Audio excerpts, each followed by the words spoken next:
గుత్తి వంకాయను కూడా మరిపించే మసాలా వంకాయ ఫ్రై ఏ విధంగా చేసుకోవాలో చూద్దాం. మన ఛానల్ని ఎవరైనా సబ్స్క్రైబ్ చేసుకోకుంటే సబ్స్క్రైబ్ చేసుకోండి.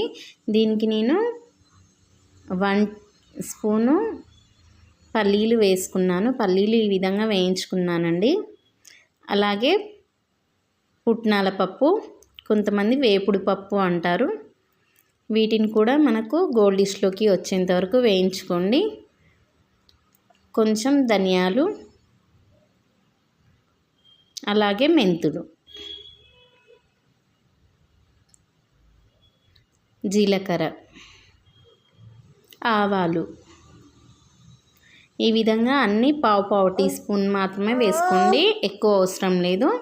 వేసుకొని అలాగే పల్లీల్ని పొట్టు తీయకుండా వేసుకొని దీంట్లో మసాలాలు అంటే గరం మసాలాలు ఉంటాయి కదా అవి, అలాగే పచ్చి ఉల్లిపాయ, అలాగే చింతపండు, కొత్తిమీర, పుదీనా, వెల్లుల్లి రెబ్బలు పొట్టు తీసుకోకుండా వేసుకుంటేనే టేస్ట్ ఉంటుంది. ఈ విధంగా మొత్తం మిక్సీ పట్టేసుకోండి పేస్ట్ లాగా. నెక్స్ట్ మనం ఒక గిన్నె తీసుకొని దాంట్లో కొంచెం సాల్ట్ యాడ్ చేసుకొని,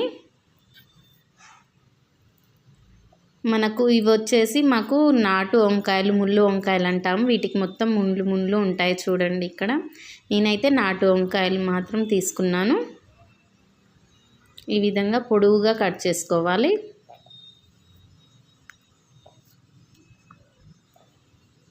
సన్నగా పొడవుగా కట్ చేసుకోవాలి. ఇవి మనకు మొత్తం మ్యాష్ అయిపోవండి, చాలా బాగా వస్తాయి. ఈ వంకాయ అనేది మనకు ఎలాంటి మందులు లేకుండా పండించింది కాబట్టి, మనకు చెట్లవి కాబట్టి చాలా టేస్టీగా ఉంటాయి. హైబ్రిడ్ కాదు, నాటువి.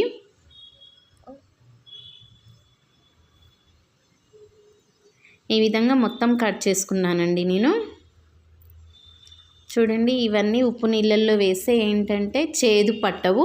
అప్పటికప్పుడు కడిగి ఈ విధంగా చేసుకుంటేనే బాగుంటుంది కర్రీ అనేది. ముందుగా మనం వంకాయల కోసి పక్కకు పెడితే చేదు వస్తుంది. ఈ విధంగా ఒక గిన్నె తీసుకొని దాంట్లో మనకు కొంచెం ఆయిల్ అనేది ఎక్కువనే పడుతుందండి. దీనికి ఆయిల్ అనేది వేసుకొని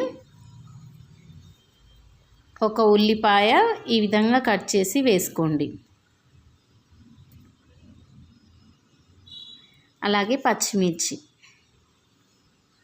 మనకు స్పైసీనెస్కి తగ్గట్టుగా వేసుకోండి. కారం అనేది తక్కువగా యాడ్ చేసుకుని మిర్చి ఎక్కువ వేసుకుంటే కలర్ఫుల్గా ఉంటుంది, సో టేస్ట్ కూడా బాగుంటుంది. ఇవన్నీ మనకు గోల్డిష్లోకి వచ్చిన తర్వాత కొంచెం పసుపు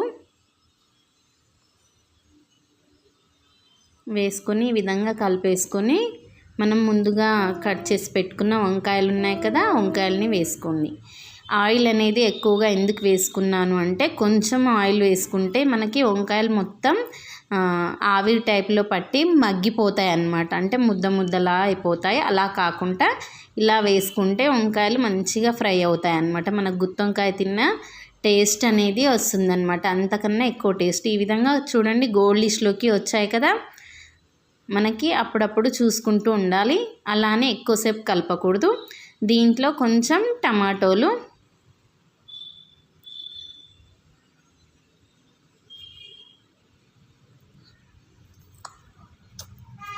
వేసుకొని మనం ఒక 5 మినిట్స్ మూత పెట్టుకుందాము.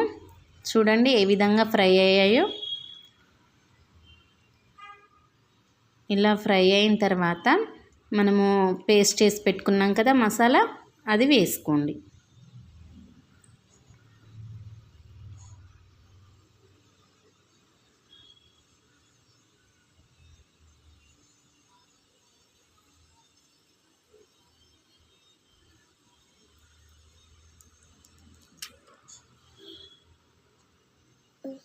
అలాగే టేస్ట్కి తగ్గట్టుగా సాల్ట్, కారము, మనకు మసాలా వేసాం కాబట్టి కొంచెం కారం ఎక్కువే పడుతుంది. ఇది మసాలా మొత్తం అడుగంటకుండా మనం లో ఫ్లేమ్లో పెట్టుకొని కర్రీ అనేది చేసుకోవాలండి. ఇకపై నుంచి అప్పుడప్పుడు కలుపుకుంటూ ఉండాలి, లేదంటే మసాలా మొత్తం మాడిపోతుంది. ఈ విధంగా మూత పెట్టేసుకొని ఒక 5 మినిట్స్ తర్వాత చూడండి మసాలా అనేది మాడిపోకుండా మొత్తం ఈ విధంగా అప్పుడప్పుడు కలుపుకుంటూ ఉండాలి.